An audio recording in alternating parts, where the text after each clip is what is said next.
Dag 2 gatbos. Dag 2 gaat ons, het lyk my jy is nie besig om die hele huis af te breek also. Nee, ek sien nou mens in die garage. Nee, ek het nou eers die draaitjie gou vanaf bike gery. Die bike het nou hoe lank gestaan. So ja, het is net begin gestop by die huis se klas weer. Ja, Jessie, weet jy, nee, mens kan om ten minste hierdie goedes nou doen deesdae. Ek het ook 'n nuwe vriend. Ja, hier staan die bike, ja. Ja. Ja, ek is nog op die wat se naam, die manual ene. Ek het nog nie ek is nog nie so lui dat ek nee, ek het dit meer nodig, verstaan? So julle kan Ja. Hallo Samuri, hoe gaan dit Annika? Hallo, is nog as apparaat eers en Annika se mic werk maar. Wag, Annika praat. Hallo. Mike werk weer vandag, fantasties. Eindelijk. Ja, dit is 'n bietjie onder ons gegaan. Nee, ek verstaan. My laptop hoe werk. Luister, is partykeer as ek sê, maar Annika, jy was nog nooit een van baie woorde gewees nie. Wanneer jy gepraat het, het jy baie sens gepraat, maar jy het nie baie gepraat nie. Dit is so ons het 100% verstaan gister in daai lig hoor. Dis nie dat jy nie wou gesels het met ons nie. Ons het verstaan hoekom jy nie kon gesels met ons nie. Okay, is reg so. Ja, maar my mikrofoon was 'n webwerf het dit outomaties my mic geblok. Toe moes ek dit net gaan allow en al. Ag, Jessie weet. Jy sal nie glo nie, net voor lockdown, presies 3 dae voor lockdown, toe is dit mos nou okay, right. Nou gaan alles gebeur en dit is so. Buite dat ek op baie stadium my huis getrek het, als half in bokse was, dit wat nie al reeds agter in die kar was nie, moes ons toe vinnig die sagteware installeer op sodat ons al die personeel, omdat ons nou by ons huise gaan werk, toegang gaan het tot Prestige Academy se server en al daai tipe goeders, anders kan ons nie ons werk doen nie. En soos ek geluk het toe gehad het, vind ek toe uit ek by die IT aankom maar by Prestige, dat die laptop wat ek gebruik is my laptop, maar my vorige werkgewer waar ek nou al amper 3 jaar weg is by, is nog die administrator. So enigiets wat geupload word op my rekenaar, het ek hulle toestemming nodig en goedkeuring nodig en whatever ook al. En dis nie 'n ding wat ou net via TeamViewer kan soms doen nie, wat hulle bereid was om via TeamViewer te doen nie. So ek verstaan, ja, partykeer die proses om daai ding, kom ons sê, te unblokke whatever ook al, is maar bietjie van 'n stryd. Maar ja, welkom by ons. Soos in die begin, soos gister gesê het, so reg onthou, die begin van elke sessie gaan ons maar net vir so 5 minute gesels, kyk waar almal is, of almal met die regte voet uit die bed uit opgestaan het. En een van julle weet ek is van daai tipe wat in elk geval, al het jy met die verkeerde voet uit die bed uit opgestaan, dit sal nog steeds eintlik die regte voet wees. Klink maar ja, daar is mense wat ongelukkig maak nie saak watter voet uit die bed uit opstaan nie, dit is altyd die verkeerde ene. So, nee, ek glo ons gaan lekker saamwerk as 'n klein groepie, en dit laat vir ons baie geleentheid om te gesels oor spesifieke onderwerpe en kom ons sê nie net delivery te doen van die materiaal soos wat die curriculum vereis nie, maar dit so toepaslik as moontlik te maak van elkeen van julle, want elkeen het verskillende lewens, elkeen het verskillende persoonlikhede, elkeen het verskillende belangstellings. So mense is geneig om altyd 'n ding soveel makliker te verstaan, and obviously because it's a recorded session and some of the other students who are not attending I'm not sure if more people will attend. I know that the admin office is following up with people who were supposed to be on the class list, but is not. Ek kan hulle 'n bietjie beklei gistermiddag. Ons het baie beklei. To ensure that Christian, ek moet net nog 'n e-pos stuur want jy is op SOP en op SOD hoor, so jy kan nie op 2 wees nie. En die rede nie nooit jy nie kan nie, en dis ook nie jou skuld nie. Die feit van die saak is net ons het in die vorige kwartaal 'n student gehad wat homself op 2 groepe geregistreer het. En toe die dag toe die eksamen kom, toe skryf hy eers 'n eksamen wat dieselfde is as die ander een. Toe skryf hy die tweede een. Maar gelukkig is Moodle is nog van so aard dat Moodle is Big Brother. Moodle lieg nie. So Moodle kon sien dat is van dieselfde IP-adres af gewees. So ja. Okay, great. Want hoekom ek dit sê is want gistermiddag kry ek 'n boodskap van Juffrou Vida af. My sê you have not attended class, please respond to this message. Yes, maar ek respond so instantly. Ek sê ek het al 3 bygewoon, stuur ek hom 'n screenshot van die boek wat meneer gewys het. Ek is soos van hier's my bewys en confirm en ek het op Moodle geregistreer. So moenie vir my sê ek was nie daar nie. In elk geval. Eerste keer dat ons raak. Het sy gereageer en gesê jy het nie die sessie bygewoon hierdie spesifieke module nie? Sy sê ek wel ek het al 3 klasse gister by meneer gehad en sy het vir my gesê ek het geen klasse bygewoon nie. Kindly respond to this message. Toe respond ek net daar. Selfs ek kon nog. Toe sê ek vir haar luister ek was by al 3 met 'n bewys dat ek nog meneer se gesig aan die een kant het en die boek. En toe gesê ek vir haar gaan kyk op Moodle ook. Ek het al 3 goed geregistreer vir die dag. Ja, dis my vriend want ek het vanoggend 'n e-pos gekry het gesê ons moet asseblief seker maak dat die studente wat ons vir hulle deurgee wat afwesig was is wel studente wat is nie daar studente wat obviously nie die sessies bygewoon het nie, maar dan het hulle op die class attendance register net gaan merk dat hulle teenwoordig is. Ja. En dan kan jy net korrespondeer met jou Zoom sessies, want dit word gerekord.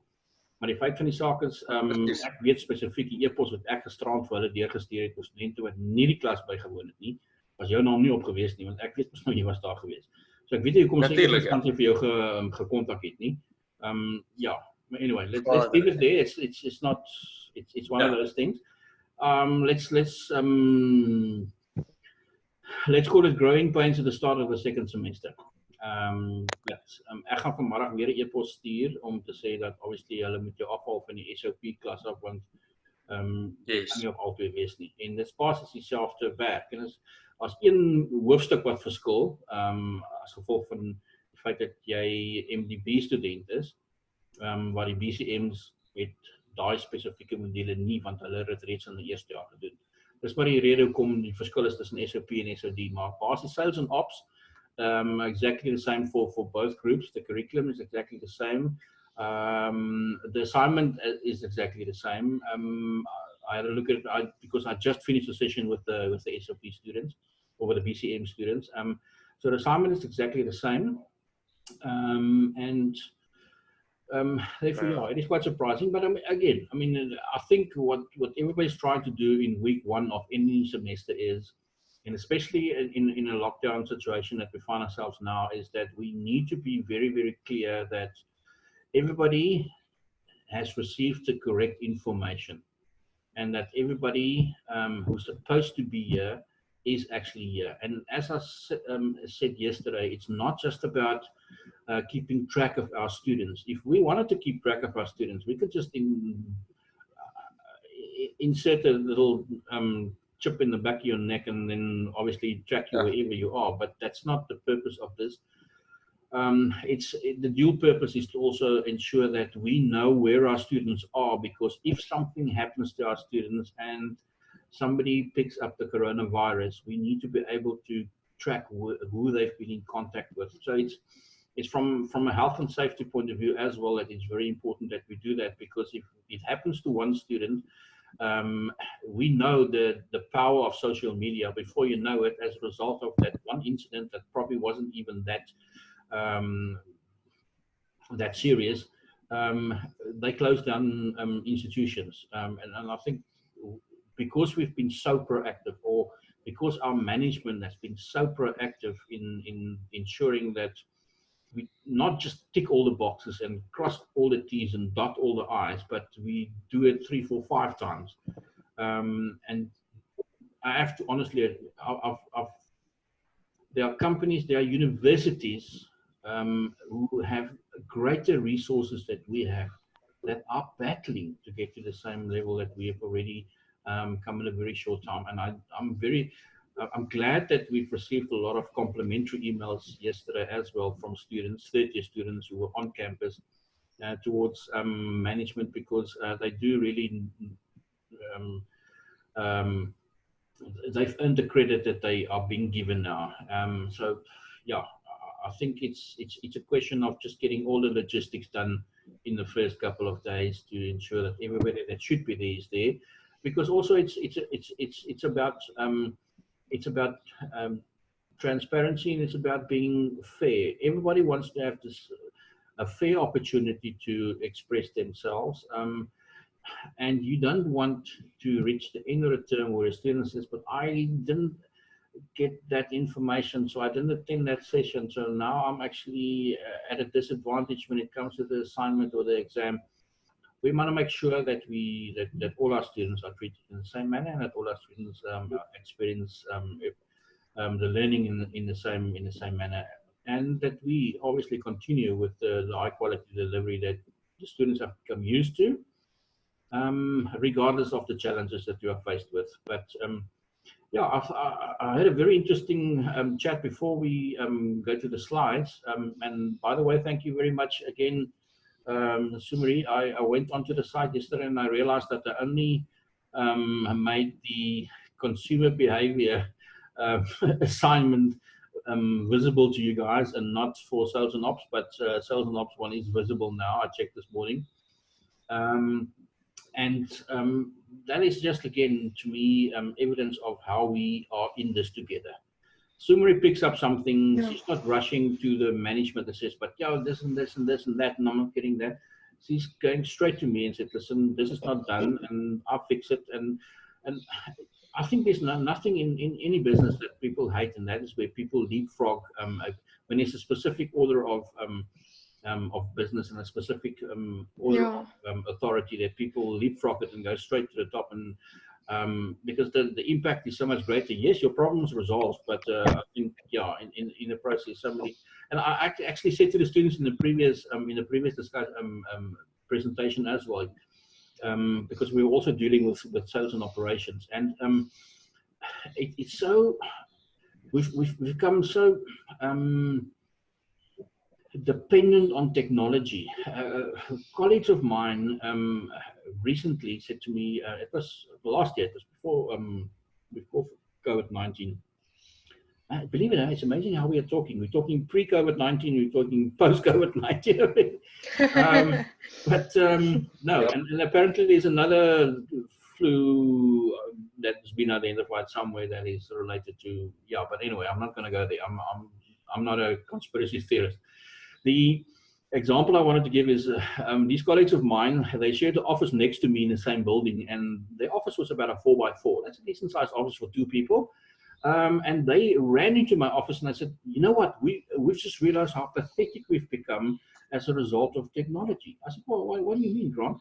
He says, you know what, me and my partner / colleague are sitting in the same 4x4 office back to back in front of our own computers, and we're emailing each other. We should just turn around in our chairs and talk to each other. Yeah. I think, yeah, sometimes technology is great, but I think let's not lose that that personal touch.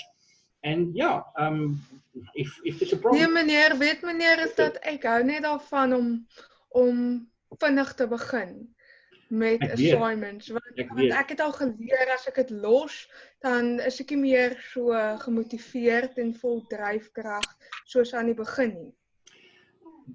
Dis ook hoekom ek vir die studente gesê het vanoggend in die vorige klas, as ek een ding van, julle hoef nie uit die blokke te sprint en 'n hammy te pool nou in die begin van die tweede semester nie, maar as jy vir hierdie spesifieke assignment vir sales and ops, ten minste hierdie week net gegaan het op Solvay se site, gekyk het wat is die reeks van make-up produkte wat daar is, en 'n produk gekies het, dan het jy al klaar weggespring. Want jy gaan met daai produk wat jy gekies het van hulle, gaan jy die res van die assignment moet doen, want jy dit gaan toepas tot die verskillende business philosophy orientation en jou sales promotions. Alles gaan, jou mock-up wat jy gaan moet doen, alles gaan is gelink tot daai produk. So as jy net een ding reg gekry het in hierdie week, of hierdie assignment, en dit is om jou produk te gaan identifiseer, you've already done well. Quick question, meneer, dis make-up nie, maar kan 'n mens dit ook gebruik? Wat is dit? Zeg hom weer? Ook 'n Solvay ding, maar dit is, moet dit make-up. Dis soos handeroom of ja. Nee, dit gaan oor die hele reeks van produkte wat Solvay het. So, of course kan jy dit gebruik, ja. Awesome. There we go, al te klaar is dan. Ek is baie gelukkig. Nee, want Yes. Soos meneer met ek het vanoggend net gegaan en ek het my structure van my assignment reg gekry en ek het net solank net al die goed genoem en begin beskryf, dan weet ek dat ek nou meer gemotiveerd gaan wees ewen volgende keer as ek net my assignment oopmaak. Want dan voel ek het gevorder ten minste. So Ek sal net gaan kyk op die webwerf. Ek dink ek het die eerste 5 hoofstukke se slides opgelaai. Omdat ek geweet het, ek dink dit is tot by daai vraag 4 dink ek 5 van die international oor international selling, hoofstuk 5 gaan oor international selling. Ek dink dit is dan gaan jy ten minste omtrent 3/4 van jou assignment al kan kyk. Ek het my boek gekry. Okay. Gister op Gumtree vir R200. Ek kon dit nie glo nie. En toe ek het gister gaan optel, so toe ek vanoggend lekker begin met die consumer behavior assignment. Lucky you. Daai is ek moet eerlikwaar sê, as daar nou 'n boek is wat as 'n voorgeskrewe teksboek gebruik word vir 'n spesifieke kursus, maar ook 'n boek wat jy kan gebruik vir die res van jou lewe. Hierdie spesifieke een in consumer behavior is definitief so 'n boek. Hy's straightforward, hy's baie eenvoudig geskryf. Hy's maklik om te volg. Jy kan hom as 'n boek wat jy oopmaak en dink jy, o, die vaderland, die ding het nie 'n behoorlike indeks in nie. So dan is jy al klaar confused. So no, it's a very nice manual. I'm quite happy. The 3rd edition was as good as the 4th one, but I think all they've done with the 4th edition is they've just updated the case studies. What I also enjoy about this book specifically is that at the end of each chapter, they have brilliant questions, multiple choice questions, missing word questions, essay questions, paragraph questions, multiple choice questions, true or false questions. So that's very nice. I have to admit that I enjoyed about this book a lot. Not that I use a lot of those questions myself, but I think in preparation for the exam and also the way in which questions are set sometimes, especially when it comes to multiple choice. Multiple choice we know is a difficult type of question because it can be a confusing question because it gives you options and all the options look correct. The fact is that this specific manual or textbook is brilliant in that regard. It prepares you in the language that people who set paper that include especially multiple choice questions. It prepares you for that, and it's a great help. Right. Yesterday we started off and we sort of positioned selling in the marketing with position selling in the marketing mix. We concluded that selling falls under the 3rd P, which is promotion, and that selling is sales is one of the activities or components of the marketing communications mix, like promotions and vouchers and direct selling that can be used for to promote your business, and that's what the 4 P's of marketing is about. And the promotion specifically is informing the customer where they can find the product, and therefore it's the greatest. It's one of the important P's. You can't promote if there's no product, but you also can't promote badly if you have a good product. So they all work together, but selling and sales specifically fall under the promotions P of the marketing mix. Right, let's go to the slides. The slides for this morning is on chapter 2. And chapter 2 deals specifically with different sales strategies. Sales strategies is, before we go into strategies, one of the questions, I think it's question 3 in your assignment, already expects you to, no, I think it's question 2, where they expect you to set specific objectives for sorbet. Now, this intro to chapter 2 deals specifically with what objectives are, what strategies are, and what tactics are, because those, and that relates to one of your questions in your assignment, and it's very difficult, it's very easy to confuse those three, but if we, like it says in the middle of the screen there, if we, like we've done yesterday, determine exactly where, what place selling has in the marketing mix, we would, from there, we can use that as a launching pad or a foundation to understand the whole process of marketing that includes sales, and that marketing is not sales and sales is not marketing, but that sales is one of the marketing activities that we have to do to ensure that our business is successful. Okay, so let's go to page 2 on the slide.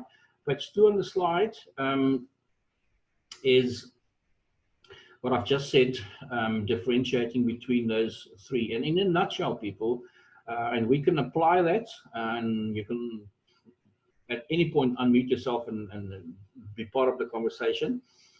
An objective is basically telling you, it's the vision of the company. Where do we want to go with this company 5, 6, 7 years into the future? What's the legacy that we want to leave? And it also, the objectives is a guideline, or it provides a guideline for the employees of the company on how to get there.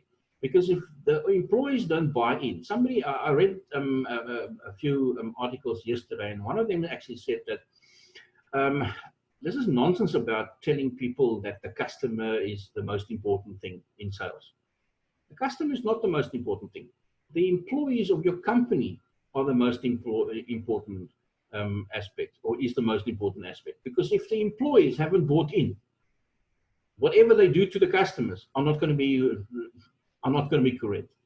So it's a bit of a spin on something that that we've always been exposed to through the statement of the customer is the most important thing. Yes, I said yesterday, remember in the middle of that diagram, the customer is what we are focusing on, and we're making the customer, putting the customer on a pedestal, and the customer is the important component. Yes, it is. But if our staff's not hasn't got the right mindset to servicing that customer, it's not going to happen. So the objectives that's set by the management of a company will assist as a guide for the employees of that company, what they have to do to achieve those objectives. The strategies that we follow is quite simply our plan of action. How do we actually intend to get there? By year 1, we want this. By year 2, we want this. By year 3, we want this. If we break it down like that, and if we have a strategy that's flexible, and obviously we occasionally have to change, but if you don't have a strategy, we won't know that we're doing it wrong, so there's nothing that we have to change. So the strategy gives you that sort of, gives you that plan of action that you have to follow to reach the objectives, where the tactics refer to specifically those activities, daily activities that you have to do to ensure that your strategies work. Let's take an example, for instance. As I said to you yesterday, if I watch the Rugby World Cup 2019 one more time, South Africa would break the record for the most number of test wins in a row, because it probably would be number 19 or 20. But they definitely had a specific tactic when they went onto the field. And the tactic is something that forms part of your strategy, but the tactic is more detailed,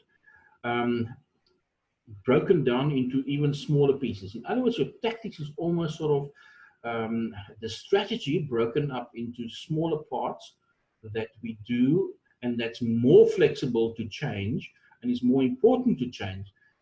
We are going to change our tactics first before we change our strategy. If changing our tactics 3, 4, 5 times didn't work, only then do we change our strategy. So if we can refer it to a sport match where a team has a specific strategy, and obviously everybody's objective, if we can start at the top, is to win the game. The strategy is what we intend to do. In other words, we are going to kick to, if it's a rugby game, we're going to kick to the deep, so we can actually have a attacking line out, because the opposition is going to kick the ball out and it's going to be our ball that we throw in, so immediately we're on the front foot. Our tactics that we do is more sort of what we have to do in the next 5 minutes, what we have to do in the next 5 minutes, what we do have to do in the preceding, and then how the opposition respond to your tactics is going to determine how we change our tactics. So strategy still remains the same. Tactics are, because it's a sort of a more current activity that is changed on a more regular basis. That's the differentiation between the three. And I think once you, if you use the same application that I've just done now for a game of rugby to sorbet, you should have that question waxed. Right. Now, we all know that, and we've all heard the expression, if you fail to plan, you definitely plan to fail. And that is still true, regardless of how many centuries since that statement was made the first time I've passed, but it is still true. So on page 48, figure 2.1 will give you the planning process in a sort of illustrated format. Those 6 steps might add another step, it might have another step in between somewhere, but it starts and finishes at the same point regardless. It all starts by setting the objectives, and then obviously what kind of operations do we have to do on a daily basis to actually meet our objectives or reach our objectives. We are going to then, and that's where it says organizing for action. That's your strategies. That's your action plan. So you've set your objectives. You know what kind of operations is necessary for you to achieve those objectives. Now you plan your plan of action on how you're actually going to do it. That's step 3. You implement those plans. You measure those plans against the standards that you've set for yourself. And once that evaluation has been done, you will know if you have to reset your objectives or reevaluate your objectives. So it's quite simple, people. This is a very important diagram. You'll find that throughout exams, tests, assignments, at some point, in some format, you can expect the planning process to appear. Right. Just another in a diagrammatic format or illustrated format, how objective strategies and tactics are linked. We've done that already in slide 1, and this is just the illustrated format of what I said. Objectives, where do we intend to go? Strategies, how do we intend to get there? And tactics, what is the precise route that we have to take? Okay, so it's quite simple and straightforward. If you put it in the organogram format like that, it's quite simple to understand as well. At any point, you're more than welcome to chip in if you think that there's a question that you want to ask. Right. One thing that I think we've realized that, or that I've realized that very often is overlooked, is that before businesses start, or when businesses start the sales process, that they have not done a sufficient marketing analysis. They very often only, and here I know, I mean, SWOT analysis and pestle analysis are some of the tools that we use to determine our current situation and try to predict possible threats and opportunities in the future. But very often, when these sales activities are planned, we have not prepared ourselves properly by doing a sufficient internal audit. In other words, where's our strengths? What are we doing at the moment? What are we doing correctly at the moment? Things that we can control, as a matter of fact. We know that that's the specific tool that we use to do a proper internal audit is to do a SWOT analysis, because especially the strengths and the weaknesses, because that will give you an indication of where you are strong, where you are weak, because you can control that as a business. Your opportunities and threats you can't control. That's in the external environment. And your pestle analysis, when you use right at the bottom of the page, when you do your external audit, is going to, in greater detail, expose you to where the threats and opportunities lie. So it's very important to do both the internal and external audit, because the one that you have no control over, the external environment, I think very often is the one that more effort is put into. And then some businesses down the line realize, oh, hang on, I can't control that anyway, so I can just prepare for it. But because they haven't done a proper internal audit to see where they have the ability to change or expand, and that's what most businesses are going through now in the COVID pandemic, or during this particular pandemic that we're experiencing now. They have to restructure, and the restructuring is as a result of the internal audit that is being done. Right. We all know that step one, and we've seen that step one in the planning process is to set objectives. Setting objectives, you've seen that before, you are aware of it. At any point when you set objectives, ensure that you apply the SMART principle. You all know what the SMART principle is. I've just highlighted it there for you again, and a lot of this work that we're doing now, it's not unfamiliar to you. But again, it's part of setting the tone and as to exactly where sales fit into the bigger picture as a marketing activity, not as an isolated activity in itself. Marketing and sales don't run parallel to each other. Sales is part of marketing among a lot of other activities that we, or promotional activities that we attempt to do, because it's all part of the third P of the marketing mix, all promotions. Right, a very complex looking diagram or illustration at first glance. It's something that we will revisit later on in the throughout the course. We're all going to come back to figure 2.6 on many occasions. It's a snapshot of the entire process, and it's quite simple, people. Your whole marketing planning process is set out in this diagram. And if I can give you some advice, although we're doing everything electronically, if you can print this for yourselves and keep it on your desk somewhere, and we're going to refer to it on many occasions, all those boxes are literally going to be ticked, and you will find that a lot will all of a sudden start making sense and become very clear to you as to where everything fits in. More about that later. I'm not gonna spend too much time on this anymore. I have included for you two, I think, I stand to be corrected, but I think both of these are examples from the manual. The one is Boots. Now, Boots is UK, similar to Clicks in South Africa.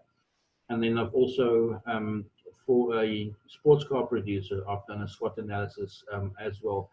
Because very often people, and you're probably not going to be expected to do a SWOT analysis as part of your sales and promotions, but module.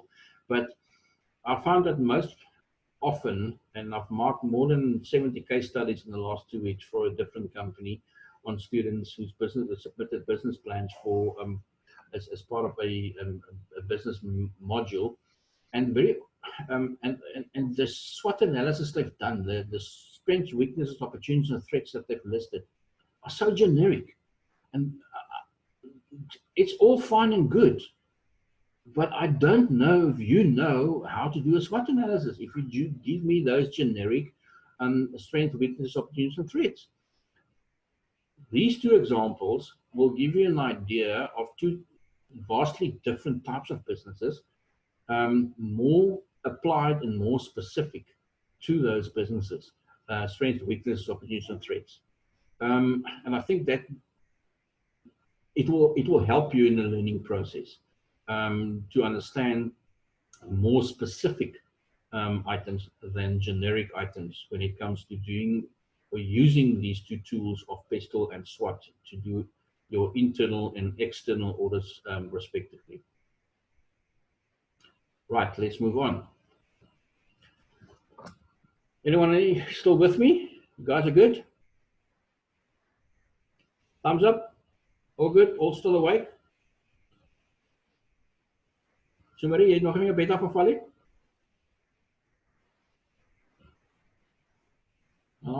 Kan my nog hoor? Nee, meneer. Jy nog Laat ek hom ge-unmute. Nee, ja, ek's fyn. Okay. Right. Ja, hy is ook fyn, hy is nou weer terug in die garage. Nee, hy is nie. Ek weet nie, maar ek is by. Ek hoor van die SWOT. Right. Waar fit verkope, sales, selling, waar pas dit in die hele bemarkingsplan, into the marketing plan? Now, to know exactly where it fits in, and I think yesterday I said to you as well that sales is not a career in itself isolated to many other careers, because we use the skills of selling in our daily walk of life and in different professions.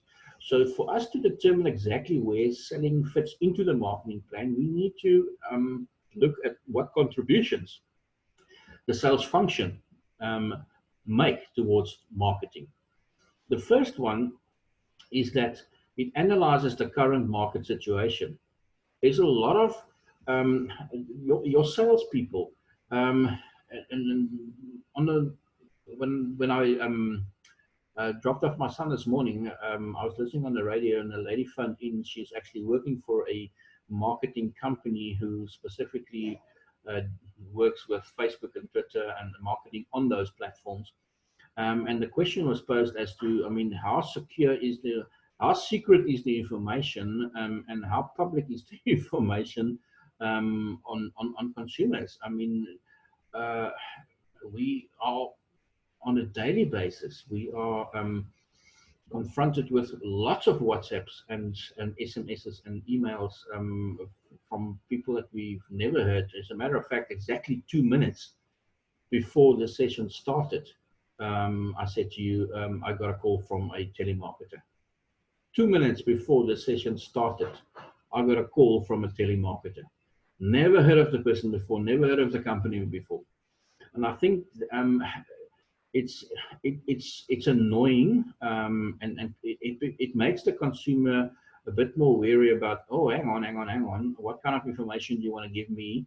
The other day they came up with a very, very nice angle, and they almost got me, because I was like 5 minutes into the conversation and everything still sounds fine, and then the lady says, but sir, can I have your banking details? I said, you must be crazy, why am I going to give you your banking details?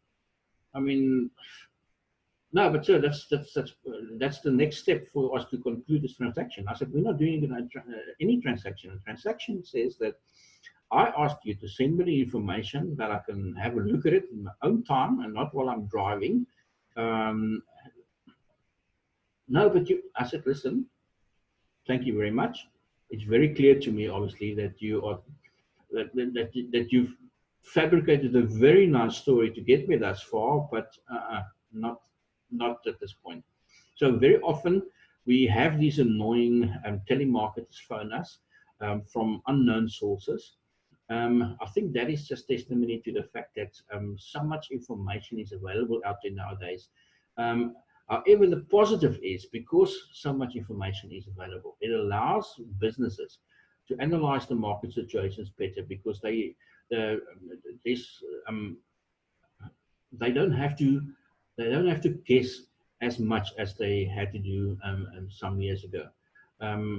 This age that we live in, information is almost not sacred. It's almost